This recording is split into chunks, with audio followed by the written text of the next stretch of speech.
नमस्कार, आप देख रहे हैं द रेड माइक और मैं हूं मिलन शर्मा। ज़रा सोचिए, अगर आपको बिना वाईफाई, बिना मोबाइल डेटा और बिना किसी इंटरनेट कनेक्शन के किसी ऐप पर चैट करने का मौका मिले, मैसेज शेयर करने का, फोटोज़ शेयर करने का और ऑडियो शेयर करने का, तो इंटरनेट ब्लैकआउट और शटडाउन के इस दौर में बिटचैट नाम का एक ऐप लोगों के लिए कनेक्टेड रहने का एक नया तरीका बनकर सामने आ रहा है। लेकिन सवाल ये है कि आखिर क्या है बिटचैट? क्या आपने सुना है इसके बारे में? हम आपको बताएंगे।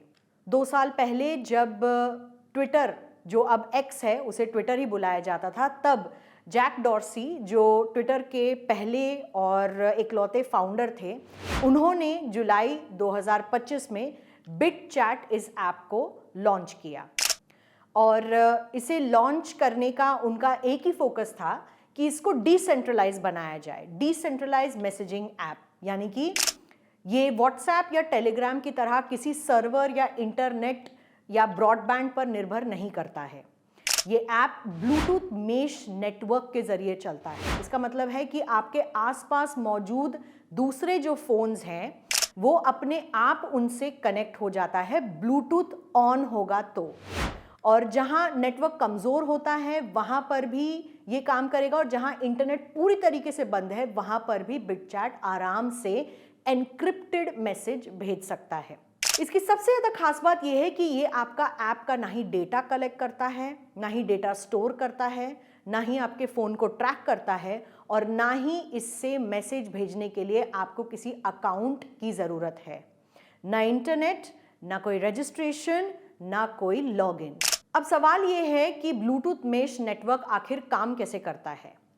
ये ऐप करीब 100 मीटर तक काम करता है, लेकिन जैसे जैसे लोग एक जगह से दूसरी जगह जाते रहेंगे वैसे अलग अलग ब्लूटूथ ग्रुप्स एक साथ जुड़ते रहेंगे और अलग होते रहेंगे। इस तरह मैसेज एक फ़ोन से दूसरे फ़ोन और फिर अगले फ़ोन तक आगे बढ़ता चला जाता है। जैक डॉर्सी के मुताबिक जितने ज़्यादा लोग बिटचैट को इस्तेमाल करेंगे उतना ही इसका नेटवर्क फैलता जाएगा। आज दुनिया के कई देशों में इंटरनेट बंद करना एक बहुत आम बात हो चुकी है। ईरान इसका ताज़ा उदाहरण है। और उस ऐप की खास बात ये है कि उसमें चैट करने के लिए, आपस में बात करने के लिए आपको किसी भी तरह के इंटरनेट या मोबाइल नेटवर्क की ज़रूरत नहीं है। अगर आप किसी से चैट कर रहे हो और आपसे मान लीजिए 200 मीटर दूर एक दूसरा मोबाइल है और जो आपके आपस में ब्लूटूथ या वाईफाई रेंज के अंदर है, तो वो आपस में मिलके एक मेश नेटवर्क बनाता है। लोग आपस में पीयर टू पीयर एक नेटवर्क बनाते हैं, और उनमें से अगर एक भी व्यक्ति अगर मान लीजिए इंटरनेट कनेक्टिविटी में आ गए तो सारे के सारे मैसेजेस सबके इंटरनेट पर चले जाते हैं। और अगर इंटरनेट नहीं भी है तो कम से कम वो जो लोग आपस में एक 100-100 200 मीटर जो मोबाइल रेंज के अंदर है, वाईफाई रेंज के अंदर है, वो आपस में बात कर सकते हैं। इस एप्लीकेशन का नाम बिटचैट है और कई देशों में प्रोटेस्ट में इसका इस्तेमाल किया गया, और ये पहली बार नहीं है। 5 साल पहले हांगकांग में भी जब प्रोटेस्ट हुए थे तो इसी तरह की एक offline mesh networking chatting app का इस्तेमाल वहाँ पर किया गया था जिसका नाम था फायर चैट। तो ऐसी कई mesh network based offline apps जिसका इस्तेमाल करके आप एक तरह से आपस में कम्युनिकेट कर सकते हैं। इनको किसी भी तरह के इंटरनेट या मोबाइल सिग्नल की ज़रूरत नहीं है। ये आपस में एक दूसरे डिवाइसेस का एक लोकल नेटवर्क बनाती है, और उनमें से अगर एक भी डिवाइस इंटरनेट पर कनेक्ट हो गई अभी या बाद में 6 घंटे बाद भी, तो फिर सारे के सारे मैसेज इंटरनेट पर भी चले जाते हैं। पर तब तक आप आपस में इसका इस्तेमाल बातचीत करने के लिए कर सकते हैं।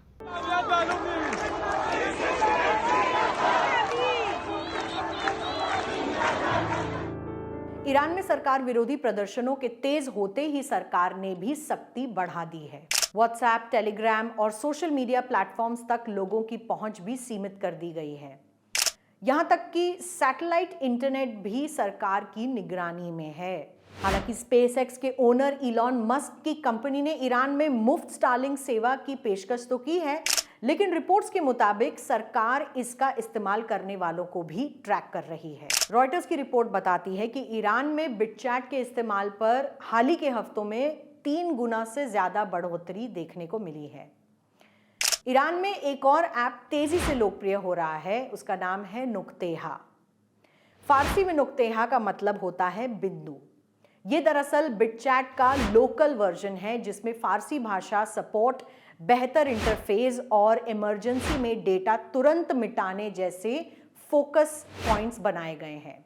गूगल प्ले स्टोर पर नुक्तेहा के 50,000 से ज़्यादा डाउनलोड्स हो चुके हैं। हालांकि ऑफलाइन इंस्टॉलेशन और ब्लूटूथ शेयरिंग की वजह से इसकी असल संख्या और भी ज्यादा हो सकती है। कुछ ऐसा ही नजारा युगांडा में भी देखने को मिला है, जहां पर विवादास्पद चुनाव से पहले राष्ट्रपति युवेरी मुसेवेनी का 4 दशक पुराना शासन अब और आगे बढ़ सकता है।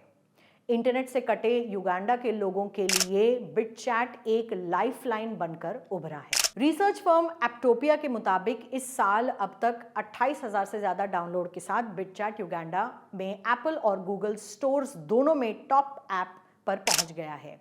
यह आंकड़ा पिछले 2 महीनों के मुकाबले करीब 4 गुना ज्यादा है। जब इंटरनेट पर ताले लगते हैं तब तकनीक नए रास्ते खोलने लग जाती है।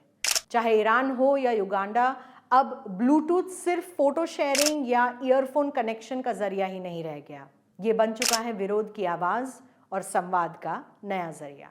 आप देखते रहिए द रेड माइक।